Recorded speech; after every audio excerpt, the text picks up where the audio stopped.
I'm Jessica Peresta, host of the Elementary Music Teacher Podcast, a part of the Education Podcast Network. Shows on the network are individually owned and opinions expressed may not reflect others. Find other interesting education podcasts at edupodcastnetwork.com.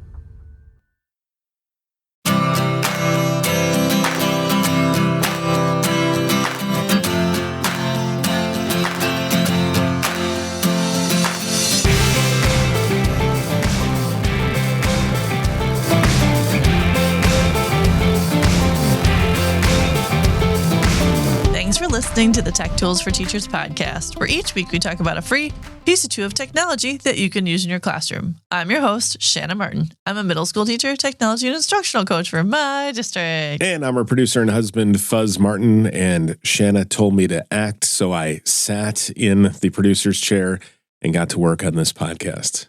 Nice. Way to use acronyms as words. ACT, Good job. SAT. Thank you. So, episode 230, we are entering testing season, which, as educators, is probably not our favorite time of the year because we like to actually teach students. Yes. And when we start doing standardized testing, it takes away from teaching time.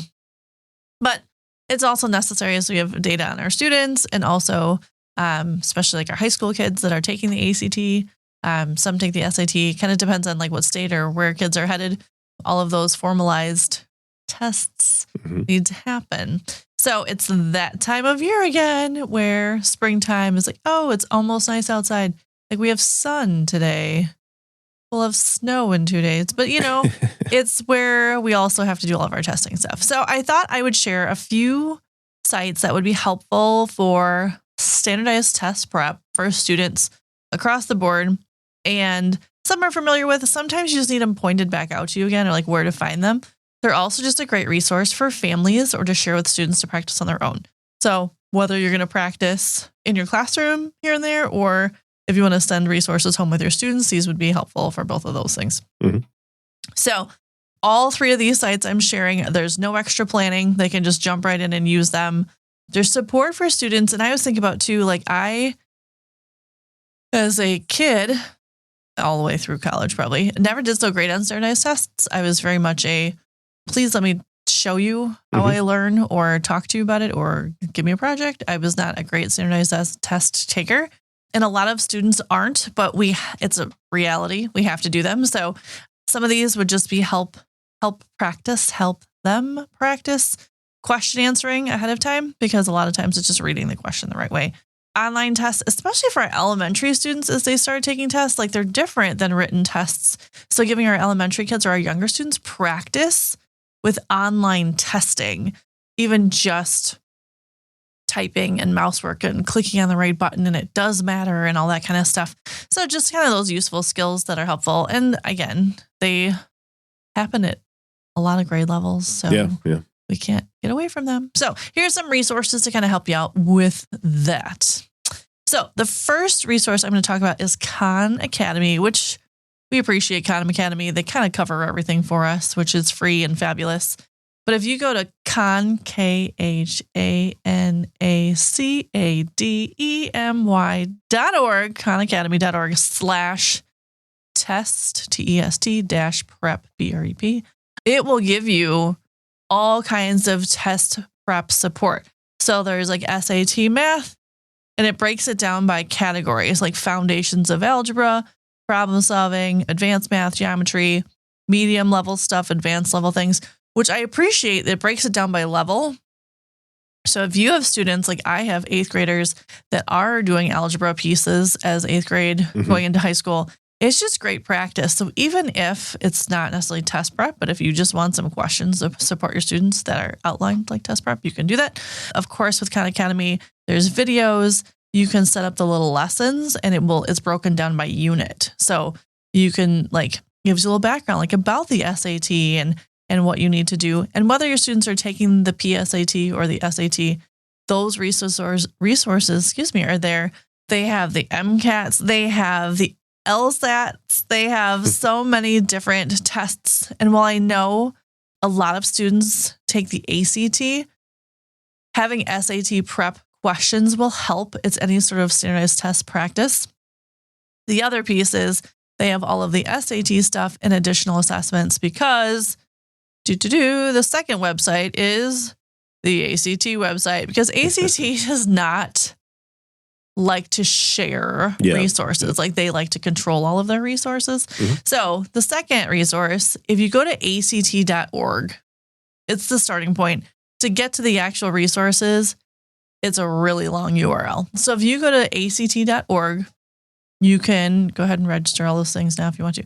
But if you just click on where it says students and parents, this would be the great resource to share with families. Okay. So act.org, and then it could be like /content, /ACT, /EN, /students and parents, or just click on students and parents. And then go ahead and scroll down, and there is a test prep button right there in the center. And if you click on it, they have practice quizzes, they have practice tests, they have question of the day, which I know a lot of teachers in our high school use as the question of the day, where you can go ahead and have your little practice steps that they will give you to help you out with everything. They have their calculator help videos, which people don't even think like, why would I do that? Because it's different using a digital calculator on your computer. And during testing time, they have all kinds of resources and support built right in. And you have a little question of the day. Go ahead and click on your little question of the day. You do have to register with your email, so that way like they can share stuff with you. But it's a free account, and it will give you all of the things that you need for resources for the ACT. So you can go ahead and do that. They also have practice tests, which is helpful. So all of these different things, you can do the little practice quiz, try me right now, and see how you do. And you're able to sign in and do all that. Again, English, math, reading, and science, they have access to all of those things. So if you want to just jump in and do the quizzing, you can go to quizme.act.org, and that will take you right to the online quizzing piece, which is helpful. And again, they have resources actually K-12, which is great, along with career and other things too. So act.org has a ton of resources for anybody taking the ACT, and also any sort of test prep is available through them, and you can just have access to all kinds of stuff. Sometimes I wish that I could take the ACT just to see how I do against high school me. Well, you could take the free version. I'm not going to, but and test it out. But it'd be great to know if I'm smarter than a 11th grader. Well, there you go. I mean, you can take the quizzes and kind of give yourself a feel for it. I'm guessing the answer would be yes. Yeah, pretty sure. At least here's hoping that it would be. But also, yeah. It's interesting because as a teacher in Wisconsin, you have to take the praxis test. So you have to take a test in content areas to teach them, which I always thought was interesting. Do they give you a score? Yeah. Okay, I won't ask. Well, and it's just interesting because you take them elementary, middle, and then high school teachers have to take them to be able to be in their content area. Sure. Just each state has their own regulations for teaching. So it's always just kind of interesting. But I always thought yes, I obviously have my teaching license, so I passed. But the other part is does that actually tell you that you're a good teacher? Right. Yeah. I can take a test. That's fine. I can give a test. Don't need to take the test. Right. The other resource I have to share is called eSpark. And really, eSpark, there's a lot of paid things. There is teacher resources for free. So you can sign up for free as an educator and have free resources. If you want more stuff or you really like it for your classroom, then there's a paid version too. But if you go to eSpark, ESPARKLEARNING.com/activities/game-activities. Okay. We put all these links in the show notes and in the website blog post. Let me spell them all for you, but you can just link it in there.